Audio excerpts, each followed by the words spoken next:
With the cash flow statement completed, we now turn to one of the most critical elements in financial modeling, that is debt. As I learned at JP Morgan, projecting debt isn't just about numbers, it's about balancing risk and growth. In this video, I'll show you how to handle debt projections with precision.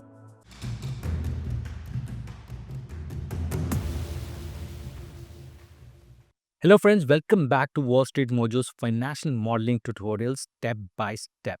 So I would like to applaud you that you are in the process of completing your financial model, and we have already completed 7 steps. There are only 2 steps left, right?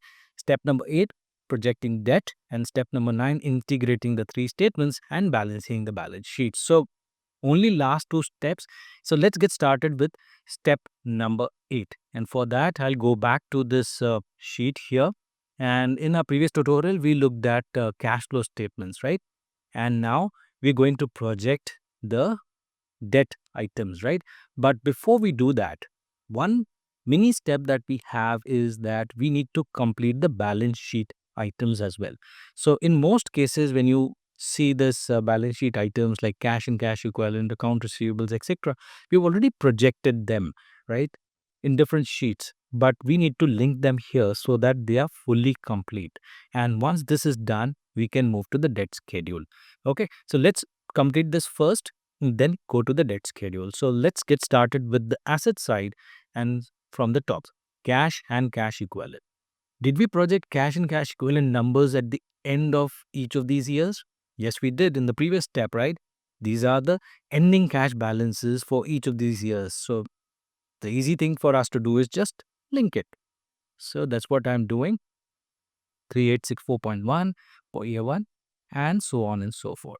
How about account receivables and inventory? Do we have these numbers? Yes, we have, because we have already done that in the working capital schedule. Okay, so let me quickly link this up as well. Working capital, account receivables, and the other item was inventory. Okay, so I'm linking these, right? So I have completed my forecast for total current assets, right? Now coming to the net PPE, property, plant and equipment. Did we forecast this? Yes, we have done that because we have already figured that out in the depreciation capex schedule. These are the year-end balances, right? And that's what will go in the balance sheet. Okay, so I'm linking that up here. All right, and copy and paste. So you can see that, these are color coded as green because these are coming from different sheets. Okay. Now, Goodwill. Now, this is an interesting thing. And for that, let me just go back to the case study and see if there are things which are mentioned related to Goodwill here. Okay. So let's scroll up. Okay. Here we have something like Goodwill impairment. So first thing first, you need to understand why Goodwill actually comes on the balance sheet. Goodwill actually comes on the balance sheet only when a company has done certain set of acquisitions.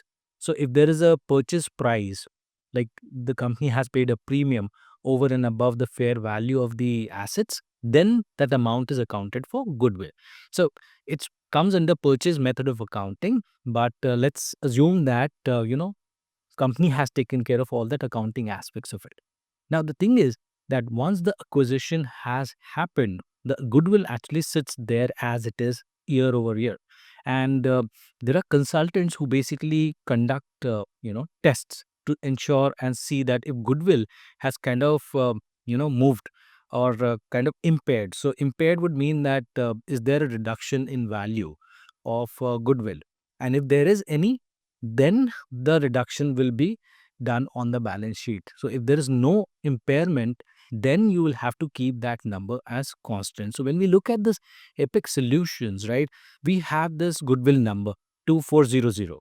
Now going forward, we really don't know whether an impairment will happen in the future or not. Impairments are actually fairly common. Think of Nokia's acquisition by Microsoft. Impairment, right? So it, I think, led to $7 billion of impairment for Microsoft. But at these type of things, you have to account for on the balance sheet. But here, we do not have any answers to it, right? So for now, what we will do is we'll assume that goodwill is not going to be impaired. It's subject to annual impairment test, and it's beyond the scope of equity analyst to actually do that.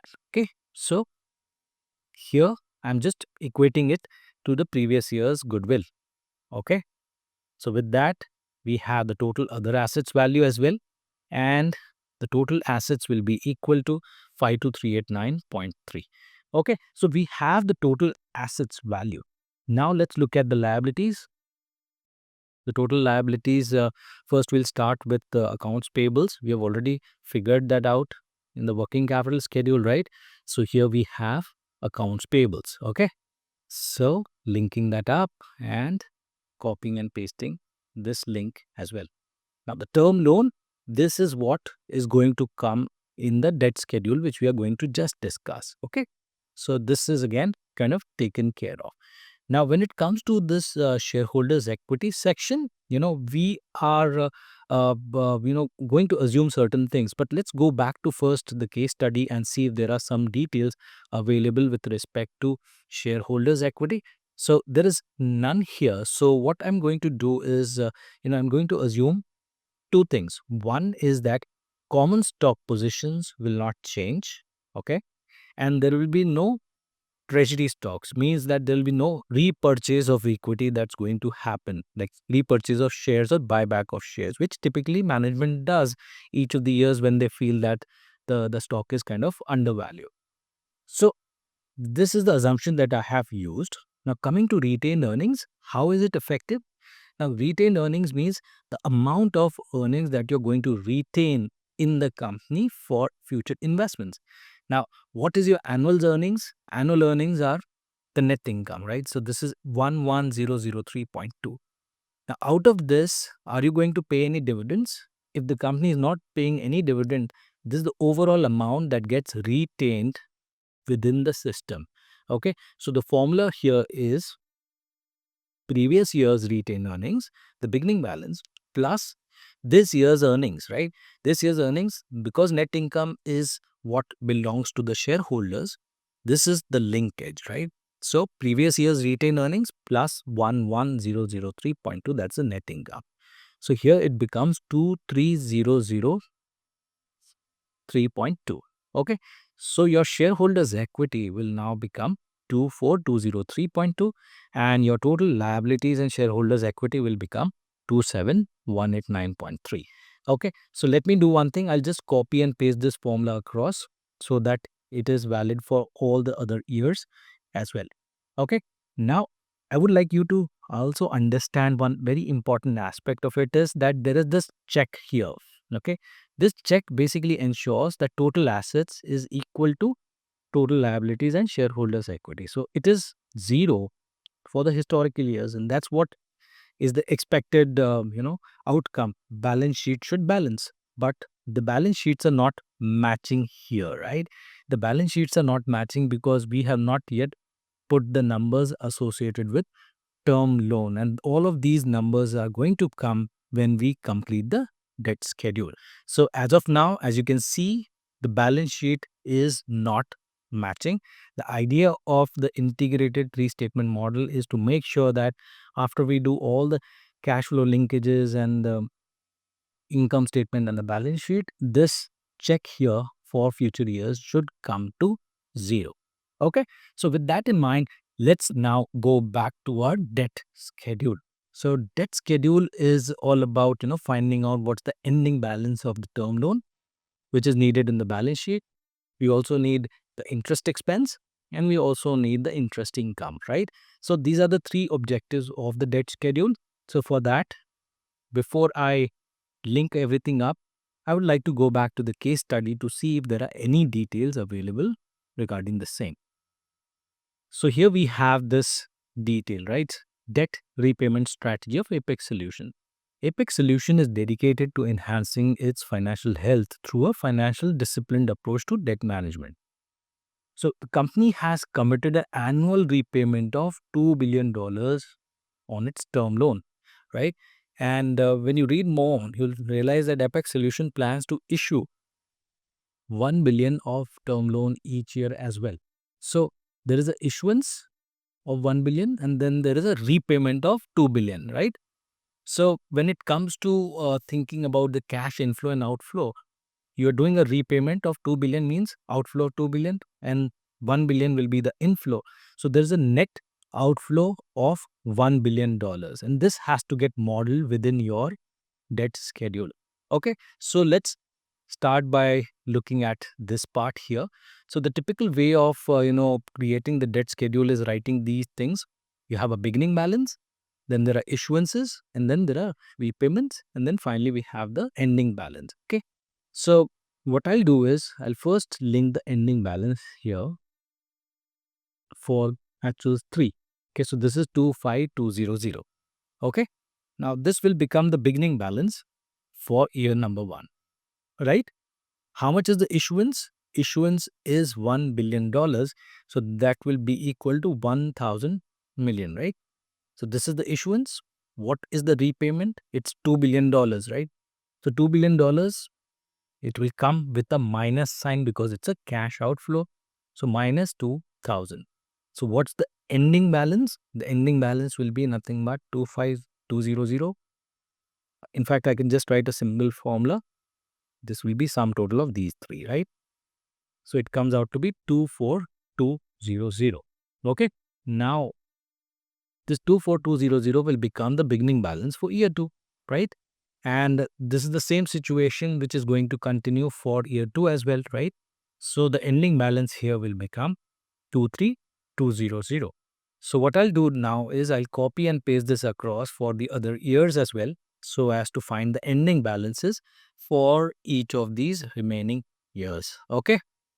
So with that, we have the ending balance of term loan. Now, the next step is basically to find out the interest expense. So you know that interest expense is basically on the loan, right? So we have the outstanding amount at the start of the year. We have the outstanding amount at the end of the year, right? So the typical way to find out the interest balance is that we first figure out what's the average of these two, starting and ending, and then we multiply that by the interest rate that is applicable. We have been provided with the interest rate in the case study itself, and we see that the term loan interest rate is fixed at 9%. So here we have this number as 9%. I'll just put this across for the years or from year 1 to year 5. Okay. Now, going back to calculating the average outstanding, so this will be starting year and ending balance as well, right? So this will be the average outstanding balance for year number 1. So interest expense is nothing but your average outstanding balance, 24700 multiplied by 9%. So this comes out to be 2223.0. Okay. And I can copy this across for other years so that we calculate the average balances for the other years too. And we can also calculate the expenses for the other years in a similar way. Okay. So I hope you understood how to go about calculating the interest expense. Now, let's look at the other side, interest income. Now, income is earned on the cash and cash equivalents which you have in the bank, right? And if you go back to the case study, you may note that there's an interest rate that is earned on cash deposit, and that is equal to 3%. Okay. So here, I'll put this as 3% across all the other years. And like we did in the case of average outstanding, right? We took the average of beginning and the ending. Again, we'll do the same for cash and cash equivalent that's going to earn interest income. So I'm going to put the formula like this: average, okay, and average of these two, okay, beginning balance and ending balance, okay, and bracket closed. So what do we get this number? This is 2632.0. Okay, so you can easily calculate the interest income now. This will be 2632.0 multiplied by 3%. Okay, so we get this interest income as 79. I'll just copy and paste this across for the other years and calculate the interest income for the other years as well. Okay, so with this, we have actually completed the full debt schedule.